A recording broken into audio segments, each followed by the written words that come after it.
continue doing it. If you can do it like monthly and release the results or build up the results over time to see how the trends change, I would love to see that because that would be really damn cool, particularly if the code's really easy to run.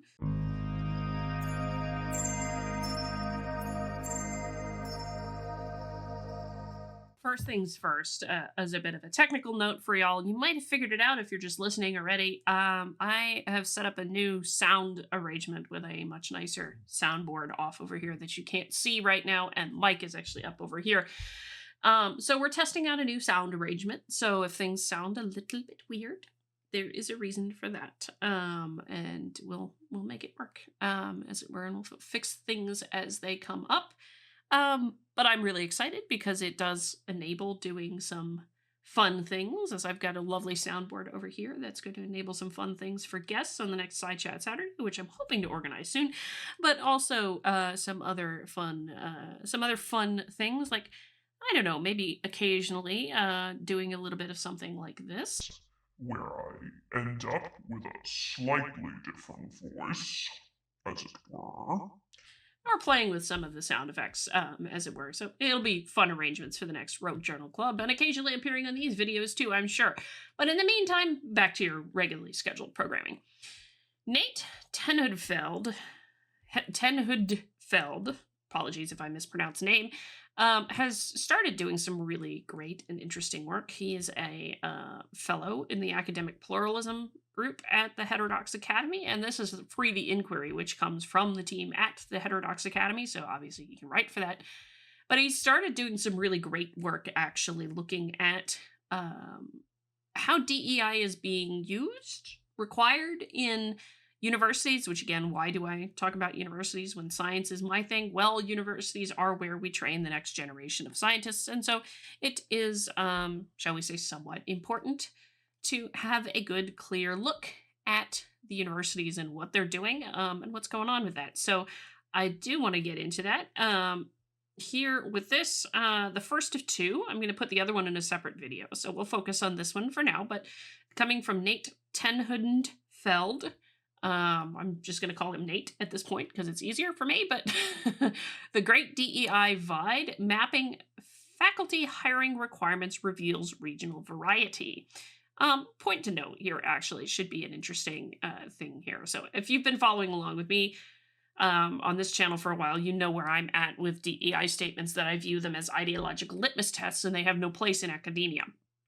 They have no place in anything, really, but generally speaking, universities and science, they have no place in either the university or in the disciplines of science, because there's multiple disciplines. Anyway, writing on September 1st, 2024, fall means the return of competition between colleges here in the United States. No, I'm not talking about college football, although roll tide. Alabama fan, I can tell. I'm talking about faculty hiring. As I know from my time on search committees, including as departmental chair, in theory, each element of a prospective faculty member's application serves as a predictor of success and an indicator about the type of colleague the applicant may be. Research and teaching statements are expected by most institutions, at least for full-time faculty positions. But in addition, some institutions of higher ed have required DEI statements. That's where we're getting into with this. An analysis from researchers at the American Enterprise Institute of Faculty Jobs posted during fall 2020 found that 19% of job ads required a DEI statement. A number of the researchers acknowledged likely underestimated the prevalence. Though fairly widespread, the practice of asking for DEI statements has become extremely controversial. Because, as Heterodox Academy President John Tomasi has noted, quote, diversity statements have gone beyond implicit pressure and have, at times, been used as blatant litmus tests for ideology. That's kind of where I'm at with them.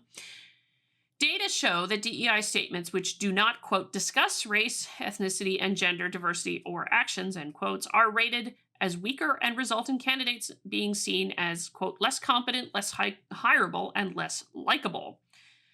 Discussions of socioeconomic diversity, efforts to engage students from rural communities, and heaven forbid viewpoint diversity do not speak the shibboleths that committees requesting such statements were looking for. Given this context and the increasing number of states that have been passing, quote, divisive concepts bills, laws that seek to restrict DEI-related activities and education, I wanted to assess the current prevalence of DEI statement requirements in hiring, in addition to exploring the regional differences in requirements. For this analysis, 1,907 postings for full-time professorships in the United States were pulled from higheredjobs.com, all of them job searches that were live during the month of August 2024. Now, this is just for professorships. I personally would like to see this expanded into not just be professorships, but to be staff positions like research scientists, but also postdocs and the like, and to see how much more prevalent that is becoming, just because those tend to be the positions for, shall we say, the early careers, the fresh out of PhDs, and all those kinds of things. So it is a fair question to ask, how many of them are having to deal with this crap too? Would be my kind of curiosity question, but that's just me. Jobs were listed in every state in the U.S. and the District of Columbia and represented opportunities at 550 institutions of higher education. Unsurprisingly, those states with the most numbers of colleges and universities, California, New York, Texas, Florida, and Pennsylvania, had the highest number of open faculty positions. Number of faculty job listings by state for active listings in August of 2024. So yeah, you got 181 ads here, 140 ads in California, 160 ads in New York, 128 ads in Pennsylvania, 69 in Florida, 44. Yeah, I mean, you go as few as North Dakota with 3. I found job openings in every state, but many schools hadn't started hiring in earnest yet. This explains why quite a few states had fewer than 10 job listings. Even though these small numbers might not tell the whole story, we can still start to get an idea of how often schools are asking for diversity statements when they hire. Using OpenAI's API, I prompted GPT-4o Mini to extract information pertaining to diversity statements mentioned in the ads. I also tasked the model to extract whether the job ad de facto required a DEI statement by looking to see whether such information was required to be included in other materials, such as research or teaching statements or cover letters. This seems to be a more complete way to assess the prevalence of DEI statement requirements. Well, I don't know that I would go that far unless you actually do the analysis to say, do I get more of the DEI statements that I otherwise would not have gotten had I used, this AI approach to taking a look at things. So, that kind of that kind of thing is a question mark. Excuse me. To ensure the validity of this coding approach, I then went through and had GPT-4o Mini recode any of the job ads that were identified as requesting a DEI statement, either standalone or within other materials, using a more restrictive prompt to ensure the DEI statement was being requested rather than GPT simply identifying the school's discussion on their valuing of diversity.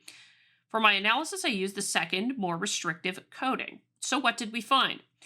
Of the 1,907 job postings for August 2024, 467, or 24.5%, mentioned DEI statements, either standalone or to be included in other statements as part of the hiring process. Frankly, I would like that number to be, 0, but that's me.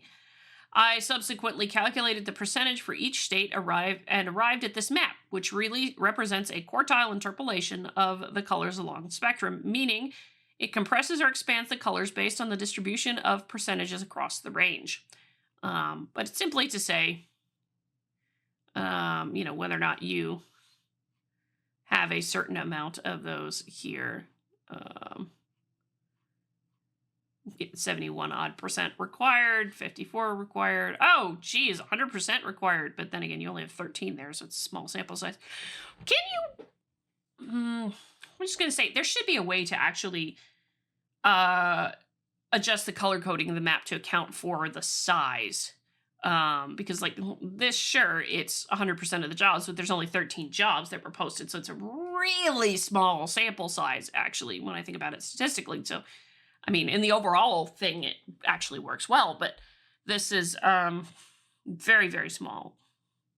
Delaware. Yeah, you only had 2 jobs posted in Delaware. Really? But in 22, 18. So yeah, there's things like this here, which I think are really, really quite good. quite good to see, anyway, the map laid out like this. At first glance, one would be excused for mistaking this figure for an electoral map of the recent US presidential election. He's referring to the 2020 election. The regional differences become immediately apparent. Schools along the West Coast and the Northeast more frequently ask applicants to submit DEI statements than those in the Southeast and Upper Midwest. In fact, if you take the percentages above and correlate them with the percentage of votes that President Biden received in each state in the 2020 election, you get a 0.517 correlation, which isn't a super strong correlation, but for social science stuff, that's actually pretty dang decent. Here, so yeah, that's DC. Interesting. I figured that was Vermont. The thing is, I would almost remove Vermont just because it has so few in the record. I think it would actually be a more fair analysis looking at this if you removed everything that was under a certain number of job postings. To be honest, I feel like that would be actually more representative of some kind of a trend, because at least the samples for the individual states would be more robust. But that's just me throwing out a thought. This is obviously not to suggest any sort of causal relationship. Thank you for putting that in there. Because there are a lot of folks who would run with the correlation being causation thing, and it is right to point out that there's not necessarily a causal relationship there just because you see a relationship at all in the correlation. So thank you for applying properly that correlation does not equal causation. But it does serve to highlight that there is a significant source of shared variance, between the politics of a state and the interest in obtaining DEI-related statements from faculty applicants. This could be attributable to state politics, a self-selection bias in the school that faculty choose to work at, or any number of other things. You honestly don't know. While the data included here are just a small sampling of the jobs yet to be posted over the academic year, they do provide a more exhaustive exploration than previous analyses of the type. With that, even as the percentage of these statements has become more controversial, we find a higher percentage of jobs requesting DEI statements than was found in the Enterprise Institute's analysis 4 years ago. However, I urge caution in assuming this means their presence has increased, as my approach is more expansive, accounting for ads that asked for DEI-related content as part of other statements. We plan to continue tracking job postings over the course of the next year to get a more complete picture of what's being required in the hiring process, so we can get a better picture of how trends in faculty hiring affect the prospects for open inquiry and viewpoint diversity in higher education. Overall, I actually really like it as a nice, simple analysis. And as I said, Nate has a second thing that I'm actually going to record a different video on a little bit later this week. But you'll see that come out a little bit later this week, I should say. There's lots of interesting research questions I would want to get into with this, in that for some of the professors hired where they had to submit a DEI statement, I would want to somehow get some sense of, did they lie on the DEI statement? Because I could see that happening for folks who are desperate to get a job, but, they can't, they're desperate to get a job, but yet they don't like the DEI statement related things to begin with, and they don't necessarily believe everything they say, which is a shame to think that it would happen, but it could very much happen. Versus, and also the kind of folks that it does a DEI statement itself, knowing that there are such DEI statements at a particular university or as a requirement from a particular university, cause certain professors to go elsewhere when they're looking for positions? Or does it become a draw for some professors over others, and particularly based upon viewpoint and ideological bias? Because I do, as I have said in other videos many times over, think of DEI statements as a litmus test, an ideological litmus test, and it's utterly inappropriate for academia, where you do need viewpoint diversity, and particularly for science, where you need that distinct bit of thought for that back and forth in the reality-based community to get at what the truth is when you're talking about different research questions. So it is important that way, and DEI statements, I don't believe, ever help with that. I haven't seen any proof that they do, although there's lots of interesting training materials that would suggest that's the case without actually providing necessarily evidence for that. Those kinds of things. So I don't know, but I do like this analysis, and it is concerning to see more DEI statements being used. That said, I take a little bit of a caveat in this, and that the sample is so small in some states, like 3 in North Dakota, and you had 13 in Vermont. I would consider neither one of them a decent sample size to get a good statistical relationship for anything. But together for the universities in the U.S. as a whole, together they still count as part of the sample, and that is a decent sample size. 1907. You probably will get more applications. Sorry, job announcements put out from the universities over the next year or so. And I would say, continue doing it. If you can do it like monthly and release the results or build up the results over time to see how the trends change, I would love to see that, because that would be really damn cool, particularly if the code's really easy to run.